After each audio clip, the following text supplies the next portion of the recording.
This is DateLine.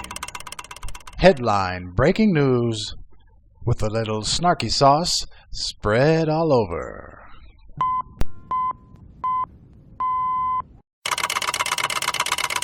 DateLine. The Internal Revenue Stasi.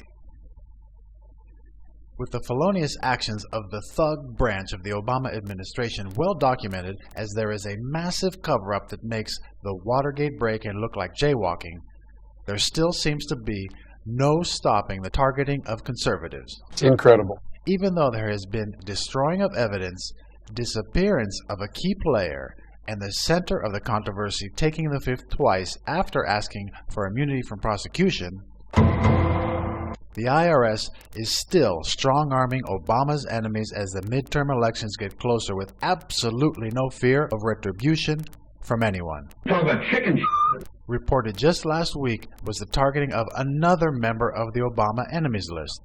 An outspoken critic of the Obama administration, Breitbart News, has just been informed that the IRS will be auditing them. Oh my God. This tactic of auditing Obama's enemies into submission started back in early 2012 when big money Romney donor Frank Vandersloot and 8 others were audited into oblivion, making these men stop donating to Romney and the GOP out of fear of more persecution. Talk about chicken shit. So the fact that even with the illegal targeting exposed, the IRS still is committing felonies today tells us two things.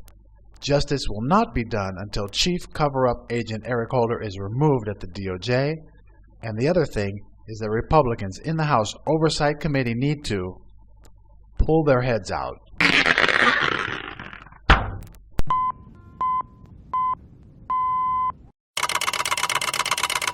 DateLine. The United States Senate. Majority Leader Harry Reid claimed recently that the Democrats don't have any billionaire donors. The decisions by the Supreme Court have left the American people with a status quo in which one side's billionaires are pitted against the other side's billionaires. Except one side doesn't have any billionaires. Say what? Now, you know slimy Harry Reid's penchant for lying through his teeth, especially on the Senate floor. For those of you that subscribe to my Politipics on Pinterest, you know that Harry Reid has used an arcane clause in the Constitution to attack and slander conservatives with bald-faced lies without worry of being sued for malicious slander or libel. This is outrageous. This clause was created to allow a member of Congress to speak out against a tyrannical president without the fear of being thrown in jail. But Reid has used it as a political tool to tell outright lies to bamboozle the low-information voter, as he did against Mitt Romney back in 2012. Reid lied on the Senate floor before the 12 elections, and he said Romney didn't pay his taxes at all. That is so much crap. And he also lied about Republican donors with his perverted obsession with the Koch brothers. The Koch brothers, Koch brothers, Koch brothers, Koch brothers, Koch brothers, Koch brothers, Koch brothers, Koch brothers, Koch brothers, Koch brothers, Koch brothers, Koch brothers, Koch brothers, Koch brothers, Koch brothers, Koch brothers, Koch brothers. Now, while it's obvious that Reid lies on or off the Senate floor, does he really think America believes that Democrats don't have billionaire donors? No. Twisted ideological progressive billionaires like George Soros, Tom Steyer, and Michael Bloomberg, just to name a few, are backing the Democrats with big money. Of the 22 billionaires on OpenSecrets.org, a website that tracks all political donations, 13 of the 22 give to liberal groups, while only 9 give to conservatives. So as usual, not only do Democrat scum like Harry Reid lie, but the truth is actually the polar opposite. I have a great idea. This November, let's put Harry Reid and the other lying Democrats exactly where they belong.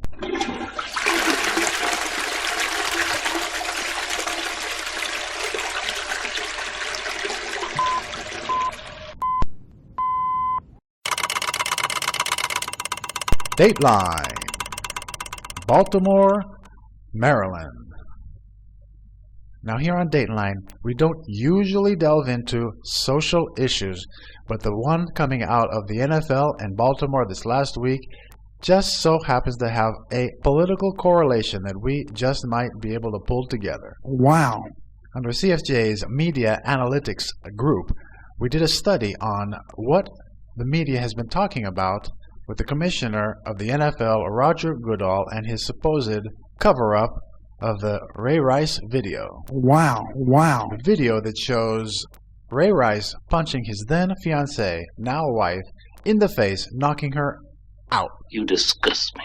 Now, while most of the major networks, ABC, NBC, CBS, and MSNBC, have done hours upon hours of the NFL's supposed cover-up of this video, some of them have even gone as far as to call for the commissioner of the NFL, Roger Goodall, to resign. Say what? Now, us here at the Ascend Conservatism show and DateLine did a study, and if you add up all the hours on all the major networks and their reports on the Ray Rice video cover-up, they actually spent more news airtime covering that than they have covering the Solyndra cover-up, the Fast and Furious cover-up, the IRS cover-up, and the Benghazi cover-up combined. That is so much crap.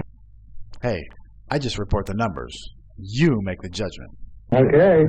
Now, on a side note, while this is not the Bitch Slap of the Week segment of DateLine, we would like to bring about some biblical justice, some eye for an eye justice, some automatic retribution for Ray Rice's repugnant acts that evening in the elevator. Come on, what's the matter with you? Just so you know, Ray, this is coming from a man. A real man. A real man that doesn't hit women. It's coming from me.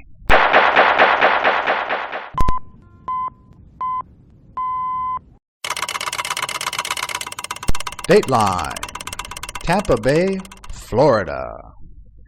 For those of you out there who get into arguments with liberal trolls, there is something that will help you debunk their only tool in supposedly proving their talking points.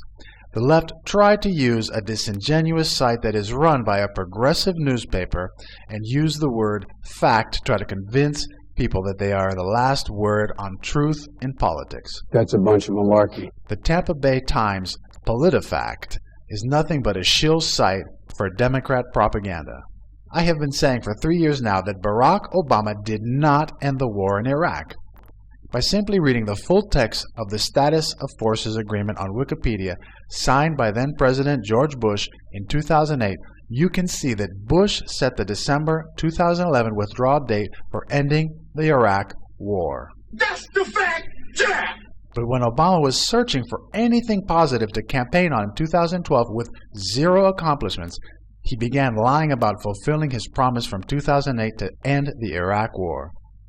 PolitiFact actually gave Obama a promise kept on this bald-faced lie. But it gets worse. Oh, nah, come on now, baby. Yes, it does. Today, PolitiFact still makes that same claim that Obama ended the war even after the president himself exposed himself to be a liar about who ended the war just last week. This montage has many claims in the past from Obama saying that he ended the war, but the last statement is one that he made just last week of not being behind ending the war. 4 years ago, I promised to end the war in Iraq. We did. 4 years ago, I promised to end the war in Iraq. I did. 4 years ago, I promised to end the war in Iraq, and I did. I told you we'd end the war in Iraq. We did. I said we'd end the Iraq war. We did. I told you I'd end the war in Iraq, and we did. I ended the war in Iraq as I promised. In 2008, I promised we'd end the war in Iraq. We've ended it. I was able to keep my promise and end the war in Iraq. In 2008, I promised we would end the war in Iraq, and we've ended it. The war in Iraq is over. The war in Iraq is over from ending the war in Iraq. That's why I ended the war in Iraq. For the first time in 9 years, there are no Americans fighting in Iraq. Rosa, do you have any second thoughts about pulling all ground troops out of Iraq? You know what I just find interesting is the degree to which this issue keeps on coming up, as if this was my decision. Say what? As if this was my decision. It's incredible. Since being exposed with the lie of the year over Obamacare, the president has been shown to be a pathological liar, but This is the first time he has actually called himself a liar. Shame on you, Mr. President.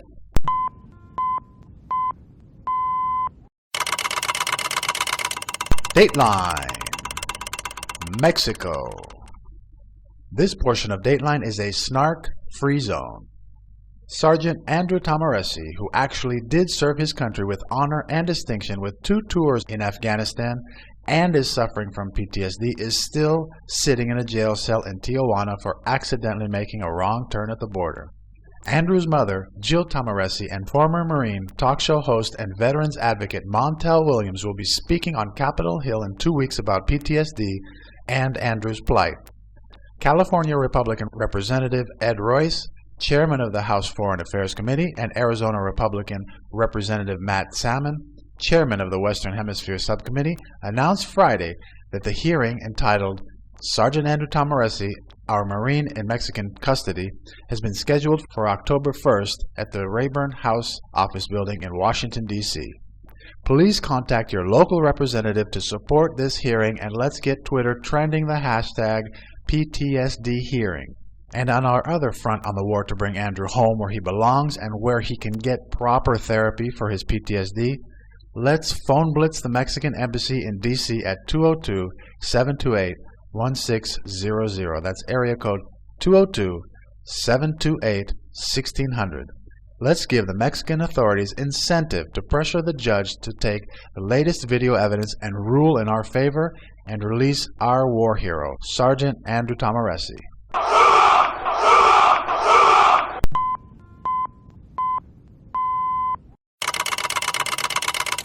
DateLine, Eric Holder, cover-up.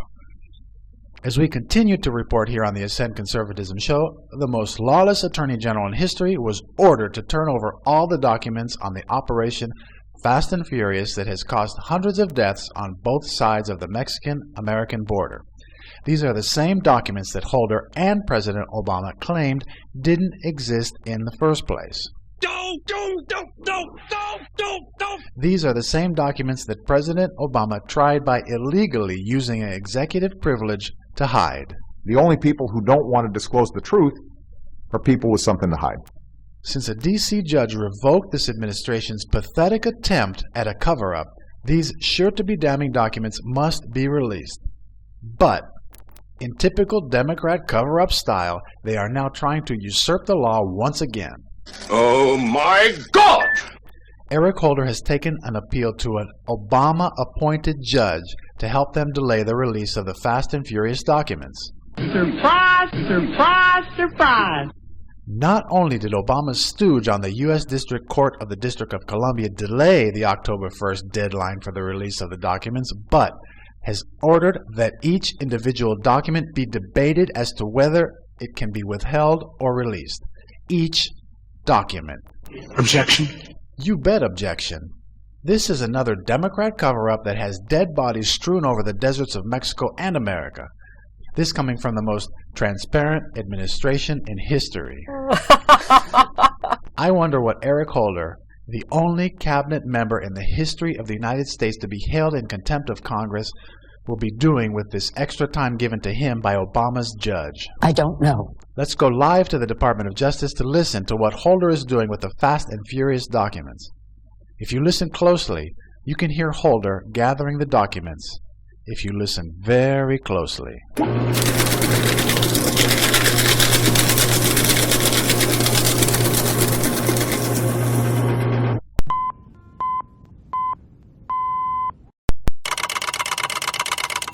DateLine, Flashback. This is from our June 8th show. DateLine, Maryland. With memories of Democrat Representative Elijah Cummings throwing a hissy fit like a 5-year-old that just got his lollipop taken away. The real truth about his feigned outrage has come to light. In recently released emails, then IRS Administrator Lois Lerner leaked, I repeat, leaked confidential tax information on Tea Party group and voter ID activists, True the Vote, to Congressman Cummings. Oh my God. This, my people, is a felony. That's the fact, Jack! I repeat, a felony. That's a fact, Jack! Now we know why Take the Fifth Lois asked for immunity from prosecution before exercising her right to not speak to the House Oversight Committee by invoking her Fifth Amendment right against self-incrimination. What we don't know is why isn't Elijah Cummings in an orange jumpsuit by now?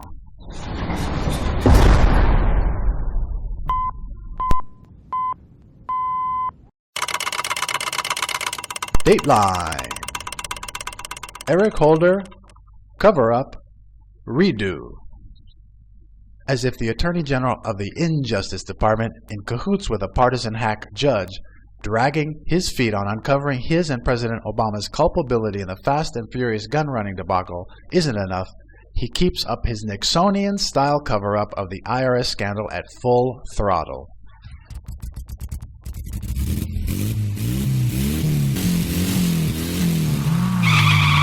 The first criminal attorney general in history had one of his subordinates call the House Minority Oversight Leader, Elijah Cummings, to ask for help in illegally leaking documents and to spin the media That is so much crap.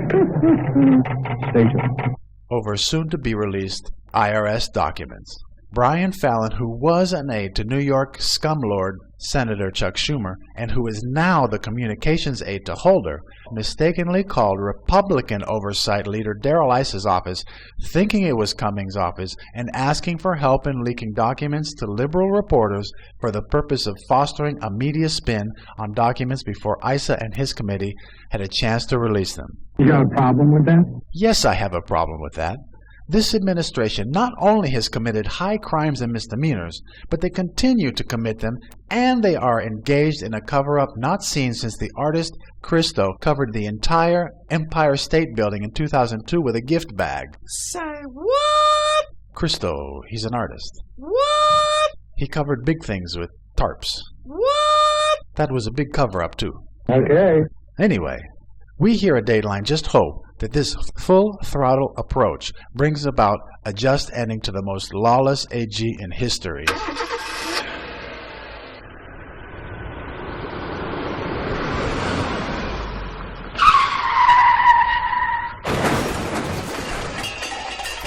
This quote from Investors Business Daily sums up the exploding IRS scandal best.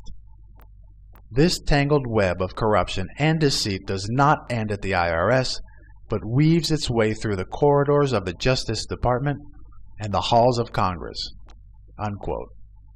Man, I should have plagiarized that and called it my own. You disgust me. Sorry about that.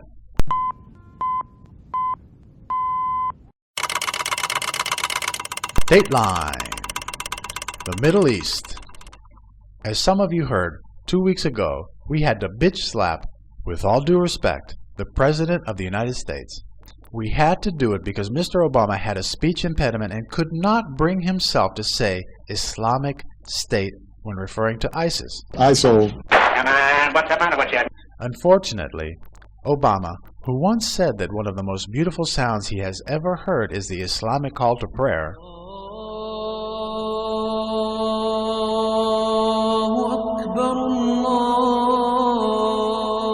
unfortunately, our attempts failed. The president has reverted back to calling ISIS ISIL. ISIL. Come on, what's the matter with you? Our investigative journalists here at DateLine have found out the reason why. As I have written on the News Ninja website, Barack Obama is the first sitting president to be anti-Semitic. Wow. The acronym ISIL means the Islamic State from Iraq to Levant. This is what ISIS had called themselves, referring to the area that goes from parts of southern Turkey all the way down the Mediterranean coast to parts of northern Egypt. This word Levant was created back in the 1400s, when Israel didn't exist. ISIS used this term, and in this humble commentator's opinion, this is Obama's way of agreeing with the Islamic leaders that Israel does not have the right to exist. Oh, nah, come on now, baby. Well, you give me a better reason as to why Obama exclusively uses ISIL instead of ISIS, even after ISIS doesn't even use the acronym anymore.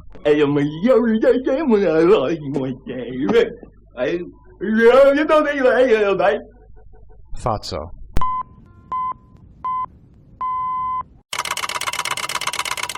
DateLine. Flashback Part 2.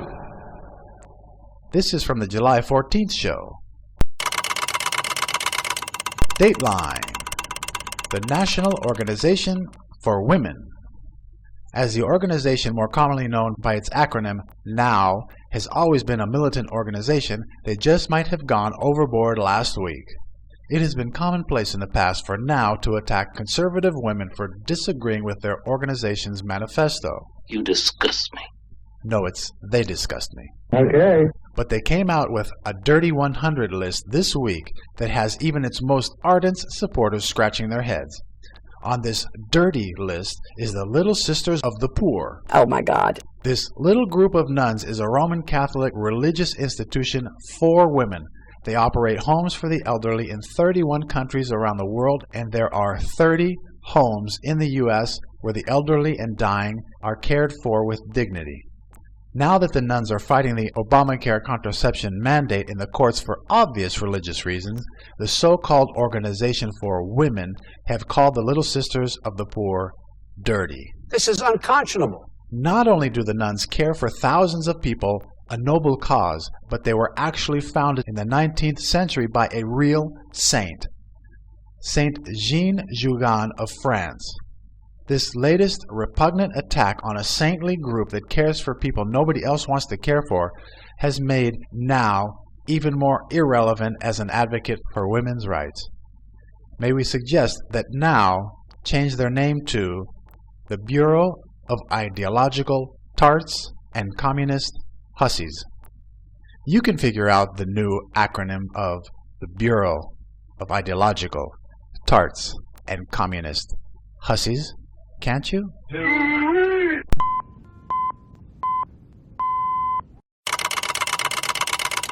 DateLine. Bitch Slap of the Week. Come on, what's the matter with you? Back by popular demand, this is the section of DateLine where the scourge of American politics get their comeuppance. Say what? I got that from a thesaurus. Okay. Last week, we bitch-slapped Debbie Wasserman Schultz for degrading real domestic violence by making political attacks using horrific analogies of domestic abuse. Shame on you. Before that, we tried to bitch-slap President Obama into calling the Islamic Terror Army Islamic. That didn't work. This week, although it probably won't register, we will have our female producer bitch-slap Nancy Pelosi for her moronic comments just this last week. As you know, Pelosi is a DateLine favorite who once said on the floor of Congress, while Speaker of the House, while third in line to the presidency, I don't know what was so great about the Depression, but that's the name they give it. But this last week, when asked by liberal tool Bill Maher what would happen if the Republicans took over the Senate, this idiot said this. It would be very important for the Democrats to retain control of the Senate.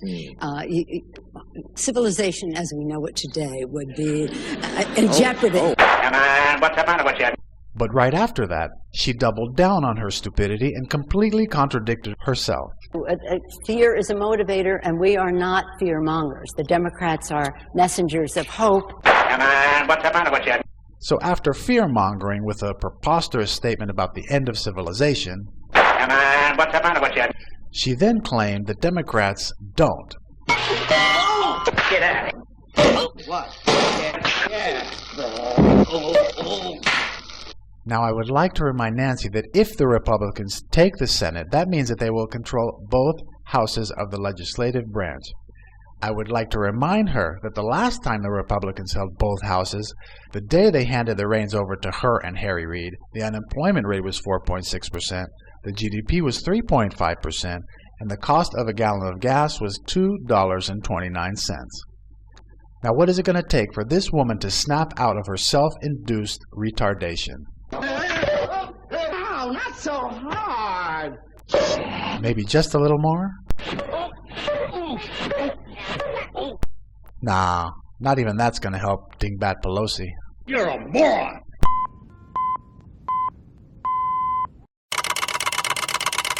And that's DateLine for this day, September 14th, 2014.